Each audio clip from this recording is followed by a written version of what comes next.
Bom, pessoal, dando continuidade ao que a gente estava falando no vídeo anterior, né, que eu apresentei os tipos diferentes de modelos teóricos aí para a gente fazer o ajuste do semivariograma experimental. Vamos falar agora um pouco sobre a anisotropia, né? Então, quer dizer, existem certos tipos de fenômeno, né, que o semivariograma da variável estudada ele vai depender da direção, né? A gente está calculando esse semivariograma. Então, quer dizer, dependendo do tipo de estrutura, né, do tipo de comportamento dessa variável, se eu, por exemplo, calculo, vamos supor em duas dimensões, né? Eu calculo o variograma experimental na direção norte-sul, vai dar um certo alcance, um certo patamar.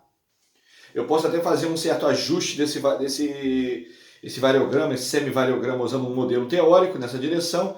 E quando eu fizer o cálculo do semivariograma ou do variograma, né, tanto faz aí por causa do fator no meio, né, na direção leste-oeste vai dar um outro alcance, um outro patamar.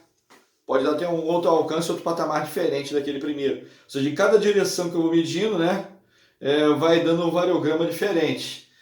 Para poder calcular isso, nós temos que, né, determinar isso, a gente tem que fazer pelo menos 4 direções diferentes, o cálculo do semivariograma em 4 direções diferentes para poder realmente se certificar que não existe alguma estrutura nessa anisotropia que a gente não está vendo.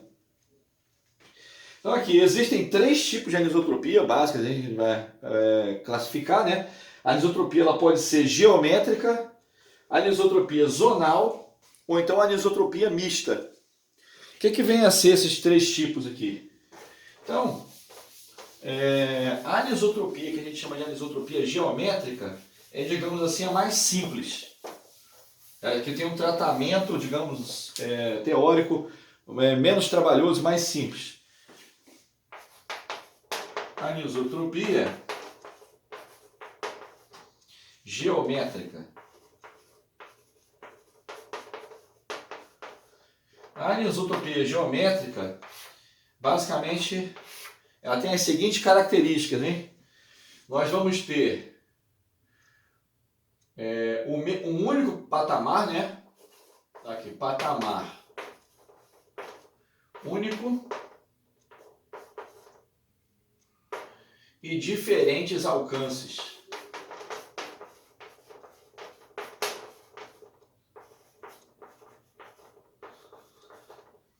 Né? Ou seja, se eu meço numa direção, calculo o semivariograma numa direção, eu vou obter um certo patamar e um certo alcance. Quando eu calcular o semivariograma na outra direção, eu vou obter o mesmo patamar, né? O patamar é único, ele não vai depender da direção. No entanto, o alcance vai ser diferente. Então a gente teria assim, uma situação como essa que eu vou tentar fazer um desenho aqui. Né? A situação seria mais ou menos assim. Por exemplo, eu tenho aqui um certo alcance, né?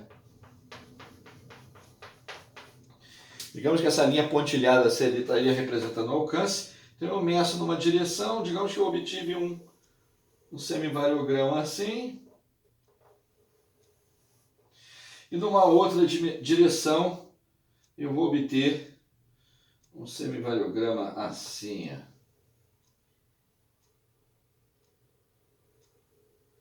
Né? Então aqui eu teria numa direção um alcance A1 e aqui na outra direção um alcance A2. Aqui é o H, né? E aqui é o gama de H. Né? Então medi o semivariograma numa direção, ajustei o modelo. Digamos que aqui tem uns pontos experimentais, né? Então aqui os pontos do meu variograma experimental estariam aqui assim. E aqui o do outro, medido na outra direção, né? Digamos, por exemplo, pode ser norte-sul, leste-oeste, tem aqui os dados. Bom, fiz um ajuste do modelo teórico, então tá aqui, ó, obtive um alcance e um outro alcance aqui diferente. Então, os alcances são diferentes, em direções diferentes, mas o patamar é o mesmo, ó, patamar único, aqui para as duas direções. A outra possibilidade seria o que a gente chama de anisotropia zonal. Anisotropia zonal. A anisotropia zonal é o contrário disso que eu falei anteriormente, né? Nesse caso aqui eu vou ter o alcance único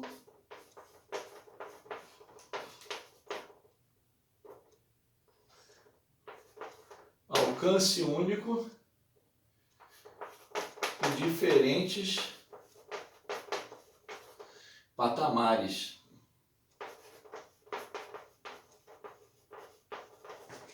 Né?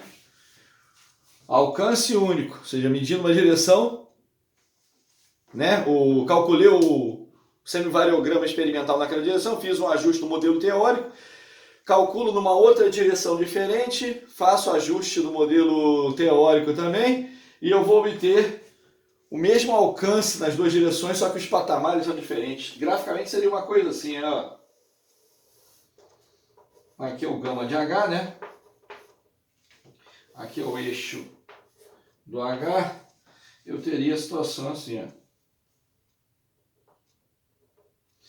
Digamos que aqui eu tenho um certo patamar. E aqui eu tenho um outro patamar diferente. Agora eu tenho dois patamares aí, considerando duas direções, né? Então eu teria uma situação assim, ó. Digamos que eu fui medir aqui. Aí aqui está o alcance, ó. O alcance é único e eu vou chamar ele de A. E eu teria um outro na outra direção, uma situação assim, ó. Né? Então, eu tenho dois patamares com o mesmo alcance. Isso que a gente chama de anisotropia zonal. Nesse caso, é lógico que eu tenho os pontos experimentais, estou imaginando já o ajuste do modelo teórico aqui sobre os dados experimentais do semivariograma experimental aqui, né? Então, tem aí os dois patamares. E a gente tem ainda uma terceira possibilidade, que é a mistura desses dois casos, né? Uma mistura da anisotropia zonal com a anisotropia geométrica, é o que a gente chama justamente de anisotropia mista, né? A anisotropia mista é completamente livre e é o que mais acontece mesmo, hein? É lógico que vocês já podem imaginar que é o que mais vai acontecer isso aqui, né? A anisotropia mista. Nós temos diferentes alcances e diferentes patamares, né? Diferentes alcances, diferentes patamares. Seria uma situação assim, né?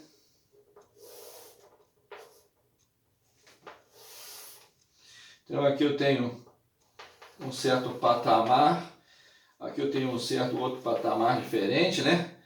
Aí eu tenho faço a medição, calculo o variograma, o semivariograma, obtenho aqui, ó, tem aqui um certo alcance A1 e no outro eu vou calcular aqui, ó, e teria uma situação assim, ó. E aqui eu tenho, digamos, um alcance A2, aqui eu tenho um patamar P1, P2, lógico que aí teria que ajustar o modelo aqui, né? Aqui é o H, é o gama de H, né? Vejam bem, pessoal, vocês estão vendo que numa situação como essa, é lógico que o tratamento teórico, o tratamento de ajuste dos modelos aqui é bem mais complicado, né? Porque para cada direção, né, aqui, eu vou poder, né, ter duas estruturas diferentes, considerando duas direções, né? Se eu estou imaginando duas direções, se eu estivesse trabalhando com 4 direções, tipo norte-sul, leste-oeste, sudoeste-nordeste e noroeste-sudeste, né? 4 direções diferentes, seria mais complicado ainda, né? Mas vamos supor, considerando só duas direções, norte-sul, leste-oeste. Para cada uma dessas duas direções, eu teria duas estruturas, porque eu tenho dois patamares em cada direção. Então, o tratamento para poder fazer isso do ponto de vista computacional, né? Aí vai, lógico que a gente vai ter que fazer isso através de um software para poder fazer, inclusive, os ajustes aí, né? Desse modelo teórico sobre os pontos experimentais aí do semivariograma experimental. Para fazer esse ajuste precisa trabalhar usando um tipo de software. E aí, como a gente vai fazer isso em cada software vai variar de um software para outro, mas a ideia matemática por trás disso você já pode perceber que é um pouco mais complicado.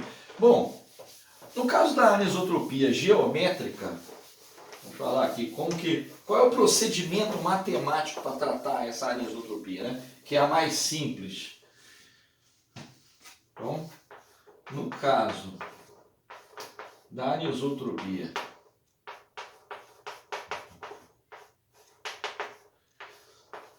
geométrica, nós temos uma situação assim, ó.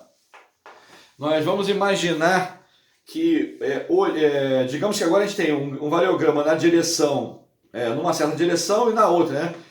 Então a gente pode chamar de componente HX e HY, por exemplo, HX e HY, e aí isso descreveria, por exemplo, uma elipse. Então, olhando de cima, né, eu estou fazendo uma visão de cima, olhando a partir do eixo, que é o eixo do gama, né? O gama, que é a função semivariograma aí. Então, olhando na direção do eixo gama, a gente teria uma coisa assim, né? Primeiro a gente vai fazer o seguinte, ó. Vamos fazer uma representação aqui, ó. Assim, primeiro,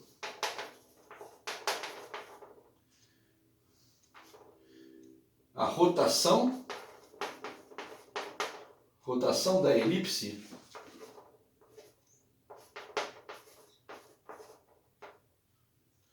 então seria uma coisa assim, ó.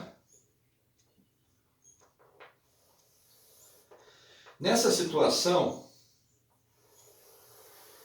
digamos que, né, se o variograma fosse omnidirecional, né, se ele fosse igual, não tivesse anisotropia, fosse isotrópico, né, um variograma isotrópico, a figura que iria aparecer aqui seria um círculo, né, porque o alcance seria o mesmo em todas as direções. Então aqui eu vou chamar de HX e aqui seria o HY.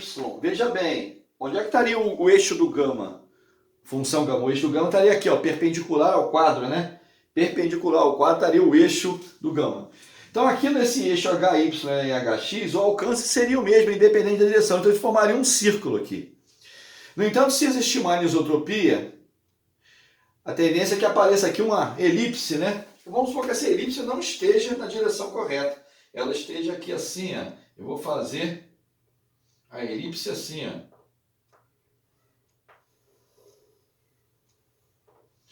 Deixa eu tentar fazer direitinho aqui, para facilitar depois a interpretação, né?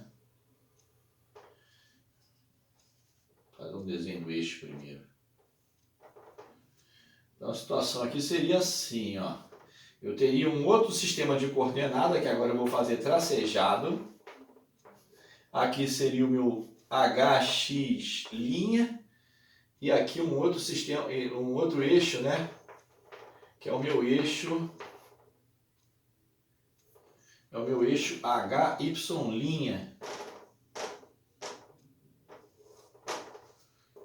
Aqui ficaria o HY', tá aqui, ó.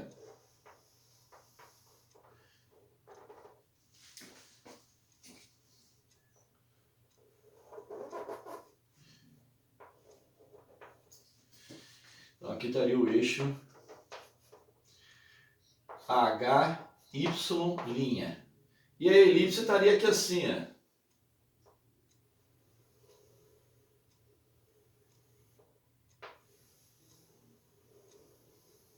Bom, meu desenho ficou meio torto, mas eu acho que dá para entender, né? Eu teria uma elipse aqui assim. E esse ângulo, vou chamar esse ângulo aqui de θ. Então, olha lá, a anisotropia ela é tal que a elipse nem está bem comportada aqui, certinha, com o semi-eixo maior dela, por exemplo. coincidindo com HX e o semi-eixo menor coincidindo com HY. Ela está girada aqui de um ângulo θ, né? Então o que eu vou fazer? Primeira coisa que a gente tem que fazer, primeiro é executar uma rotação a rotação do meu sistema aqui. Poderia imaginar rodando a elipse ou rodando o sistema aqui. Aqui eu escrevi rotação da elipse, né? Rodar aqui o eixo para coincidir com a elipse, né? Então, de forma que eu vou fazer o seguinte, ó. O meu HX linha e o HY linha, ele vai ser definido por uma rotação assim, ó. Cosseno θ, seno θ, menos seno θ, cosseno θ, HX, HY. Então veja bem, quando eu fiz o cálculo dos meus semivariogramas, né? Eu tenho aqui no HX e no HY, aí por exemplo, que eu tenho um vetor aqui qualquer, né? Eu acho que eu tenho um certo vetor aqui, ó. Faz de conta que eu tenho um vetor de um ponto, aqui está cheio de pontos, né? Os pontos estão aqui dentro. Aqui eu posso que eu tenho um ponto aqui, né? Eu vou ter que escrever o vetor não com as componentes aqui em relação ao meu HX e o meu HY, mas em relação ao meu novo sistema de referência aqui, que é o HX' e o HY'. Então aqui eu tenho esse sistema, né? Onde o meu HX', posso até escrever aqui, né? HX', ele vai ser HX cosseno θ mais HY seno θ. E o HY linha, né? HY linha, ele vai ser menos, opa, esqueci do menos aqui, menos HX seno θ mais HY cosseno de θ. Né? Eu teria esse giro aqui do meu sistema de referência, né? Ou eu poderia imaginar ou girar a elipse ou girar o sistema, né? Eu poderia imaginar gerando um novo sistema aqui. Então aqui, ó, no meu referencial, esse vetor aqui escrito que tem esse vetor que eu desenho aqui, né? Com coordenada, digamos, HX, HY aqui no meu sistema antigo, que não está a ser, digamos, orientado com a elipse. Se eu fizer uma modificação aqui, né, eu posso escrever ele, né, mudando de referencial, eu posso escrever ele com um novo HX' aqui nesse referencial, um novo HY' aqui. Onde o HX' seria dado por essa equação aí, né? HX cosseno θ mais HY seno θ. E o HY', que é essa componente aqui no meu sistema novo, seria o menos HX seno θ mais HY cosseno θ. E é dado por essa matriz aqui.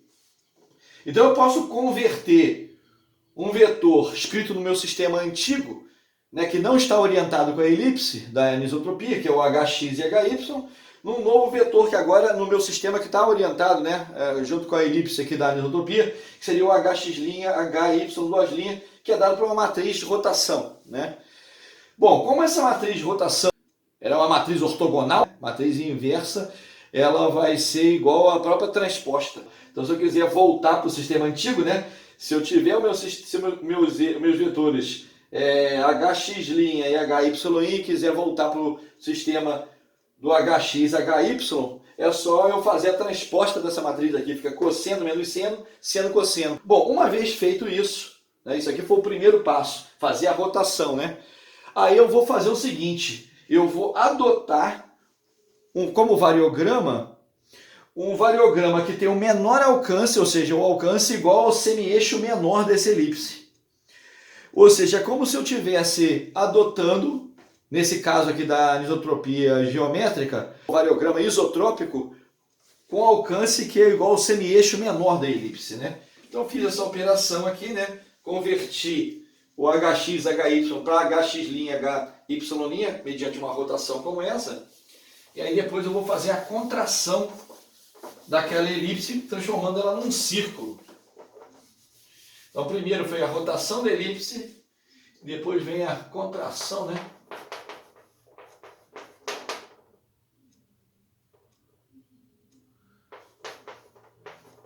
Do semi-eixo maior. Ou seja, eu teria uma situação assim, ó. Agora, veja bem, agora eu já vou desenhar no meu sistema novo, né? Aqui é o HY', né? Eu já estou pegando já no sistema novo, que eu já girei. E a minha elipse está lá, ela está assim, né? Vamos supor que a minha elipse aqui, ela esteja, eu acho que eu exagerei aqui no tamanho do semi-eixo, né? Vou fazer um desenho de novo, para dar para ver bem. Estaria assim, ó. Aqui é o HY', aqui é o meu HX'. Digamos que a elipse esteja aqui assim. Depois dela girada, né? Então eu girei a elipse.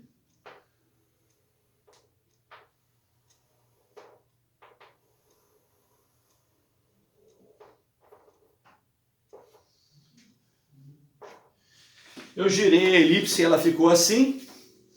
No sistema com linha, né? HX' e HY', depois que eu fiz aquela rotação. E aí agora eu vou fazer o seguinte, ó. Eu vou adotar o variograma isotrópico com o semi-eixo menor da elipse, né? O que tem o menor alcance. Então eu vou fazer a seguinte coisa, ó. Eu vou calcular um novo sistema, agora com uma certa contração. Nesse caso aqui, desse desenhozinho que eu estou fazendo, a contração vai ser no eixo X, né? Se a elipse tivesse assim no eixo Y, eu teria que fazer a contração no eixo Y. Então aqui eu teria assim, ó, o meu HX', HX duas linhas e HY duas linhas, seria um vetor aqui assim, né? Essa matriz coluna. Eu vou fazer a seguinte operação. Olha lá, hein?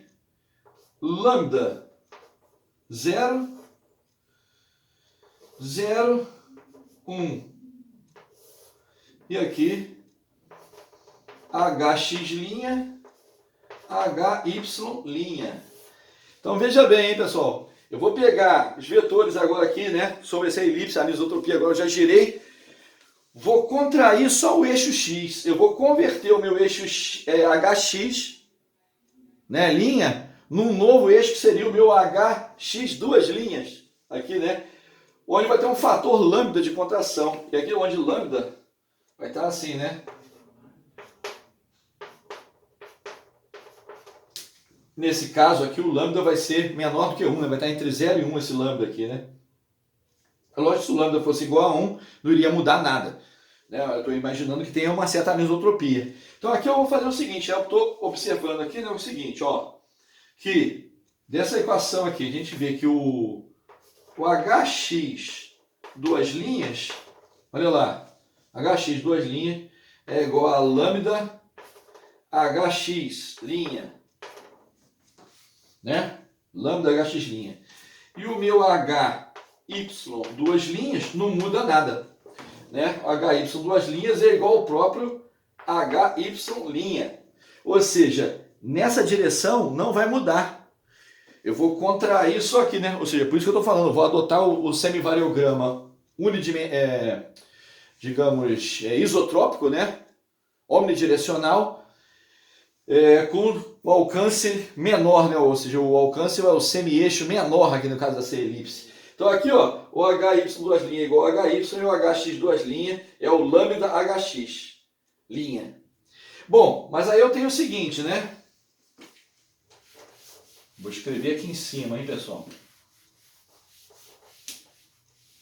Né? E isso aqui com a seguinte condição. Vou fazer aqui uma seta, né? Indicando que eu vim para cá. O quadro é muito pequeno para mostrar esse tipo de coisa, né? Aí nós temos aqui o seguinte, ó. Que o meu HY duas linhas, né? O HY duas linhas é igual ao HY', como eu falei. E aqui, o HX duas linhas, daqui assim, ó. HY duas linhas é igual a HY linha. E aqui eu tenho o seguinte, ó, que o HX duas linhas, ele é igual o lambda HX linha, né? O lambda HX linha, que por sua vez, né, vai ter que ser igual ao HY duas linhas. Por quê? Porque eu quero transformar a elipse num círculozinho, um círculo cujo raio é o semi-eixo menor aqui. Então eu vou estar contraindo essa dimensão aqui para poder formar o círculo ali, né? Eliminar a anisotropia. Então aqui eu estou vendo o seguinte, ó, que o lambda é justamente aqui o HY' sobre o HX' que eu tinha anteriormente. Então fazendo isso, o que vai acontecer, hein? O que vai acontecer graficamente é que eu vou converter essa situação numa situação que eu teria somente um círculo aqui, né? Eu converti a elipse num círculo. Meu desenho não está muito bonito para postar que é um círculo, né? Aqui, HX duas linhas e o HY duas linhas, aqui assim, né? Formando aqui um círculo. Ou seja, eu vou adotar como semivariograma isotrópico aquele que tem o semi-eixo menor. Então, olha assim, ó. Ou seja, no fim, é como adotar um variograma, ou semivariograma, vou dar aqui semi, né, como a gente está falando aqui, semivariograma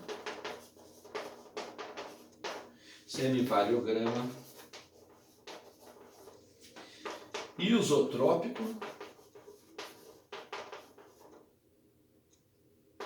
né? Ou seja, eu tiro a anisotropia dele com o menor alcance, né?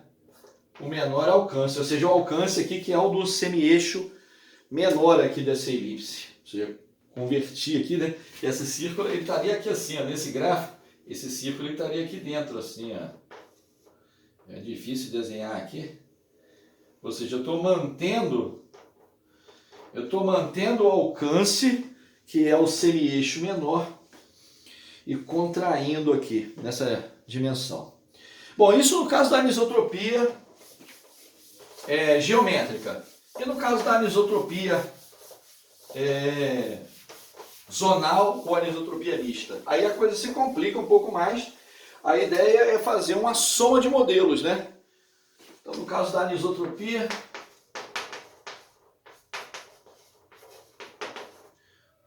mista ou zonal, tanto na mista quanto na zonal, hein? Nós adotamos um modelo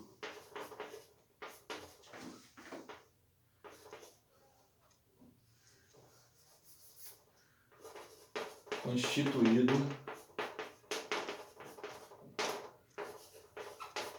pela soma, né? Soma de modelos independentes. Vou botar aqui estruturas imbricadas, né? Imbricadas. Aí vai depender desse grau de imbricamento aqui, né?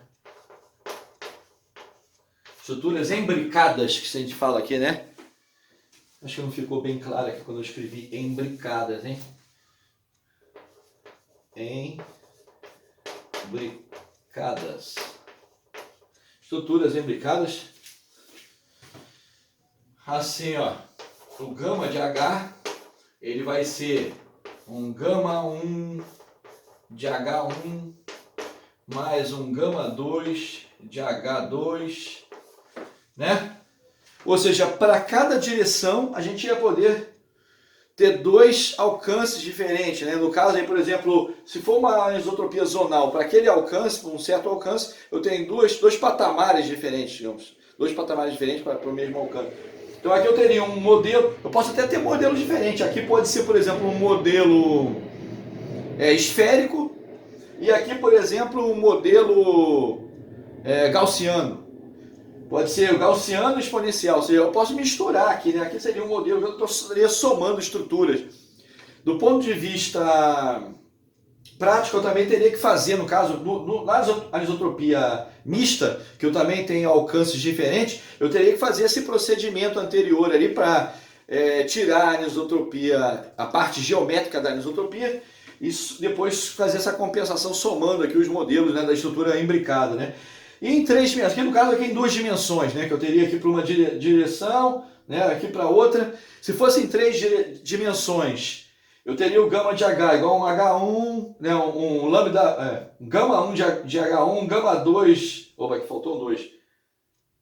Gama 2 de H2 mais um gama 3 de H3, né? Então esse gama 1 e gama 2 são os modelos, né, que vão estar dando conta dos patamares diferentes, né? Esse gama 1 tem um patamar, o gama 2 vai ter um patamar que vai ter que ser calculado de forma considerando o do anterior também.